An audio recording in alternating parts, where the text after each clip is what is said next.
অতর্জুন বিষাদ যুগ। ধৃতরাষ্ট্র উবাচ ধর্মক্ষেত্রে কুরুক্ষেত্রে সমবেতা যুযুৎসব মামকা পাণ্ডবাশ্চৈব কিমকুর্ভূত সঞ্জয়।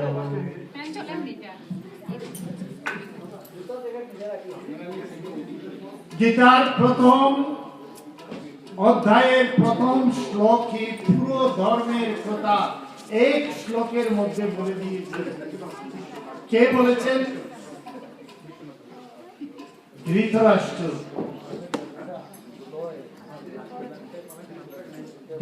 ধৃতরাষ্ট্র কহিলেন, হে সঞ্জয়, পুণ্যক্ষেত্র কুরুক্ষেত্র যুদ্ধ অভিলাষী আমার পুত্রগণ এবং পাণ্ডু পুত্রগণ সমবেত হইয়া কি করিলেন?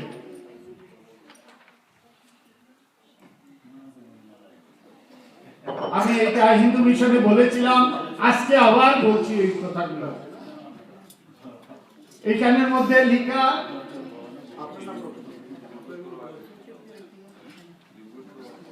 ধর্মক্ষেত্র, শব্দগুলো শুনেন। ধর্মক্ষেত্র কুরুক্ষেত্র। কেন এটাকে ধৃতরাষ্ট্র ধর্মক্ষেত্র বললেন এবং কুরুক্ষেত্র বললেন? কেন বললেন? যে জায়গায় যুদ্ধ হচ্ছে সেই জায়গার কথা বলছেন। হে সঞ্জয়, আমাকে বলো, ধর্মক্ষেত্র কুরুক্ষেত্রে আমার পাণ্ডুরা এবং আমার পুত্রগণ সমবেত হয়ে কি করিলেন? এখন কেন ধর্মক্ষেত্র বললেন? এই জায়গাকে কেন কুরুক্ষেত্র বলা হলো এবং ধর্মক্ষেত্র বলা হলো? আমি এইটা হিন্দু মিশনে বলেছিলাম, এখন আর বলছি না। গীতাতে কতটা শ্লোক? 745টা শ্লোক। তার মধ্যে সঞ্জয়ের একটা, শ্রীকৃষ্ণের 620টা,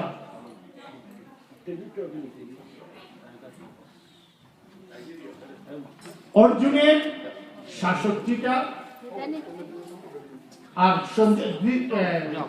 ধৃতরাষ্ট্রের একটা, আর সঞ্জয়ের 57টা।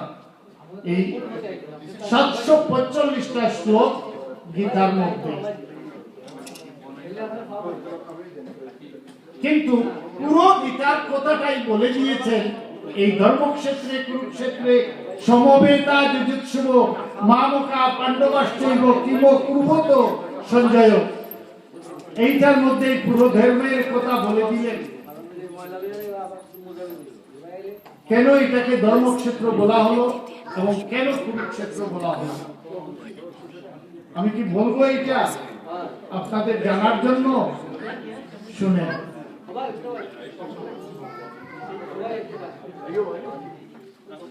অনেকদিন আগে কুরু বংশে রাজা সম্বরণ বলে একজন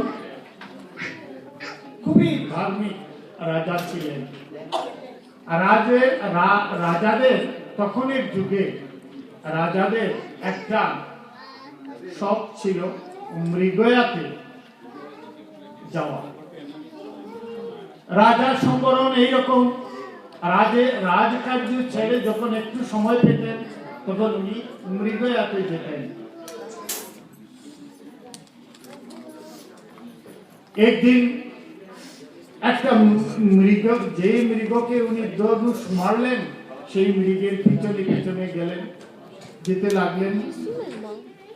যাওয়ার পরে এক জায়গায় গিয়ে দেখে যে এই জায়গাটা এত সুন্দর এবং সেই জায়গায় এক রূপসী কন্যা বসে আছে।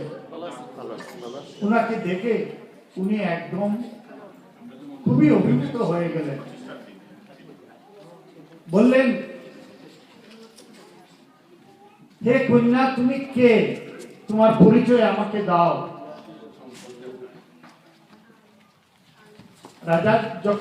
রাজা সম্বরণ যখন মেয়েটাকে জিজ্ঞাসা করলেন তুমি কে,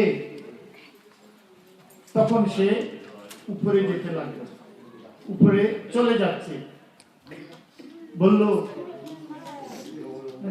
আমি তোমাকে ভালোবাসি, তোমার রূপে আমি মুগ্ধ হয়েছি, আমি তোমাকে পত্নী রূপে পেতে চাই, তুমি যেও না।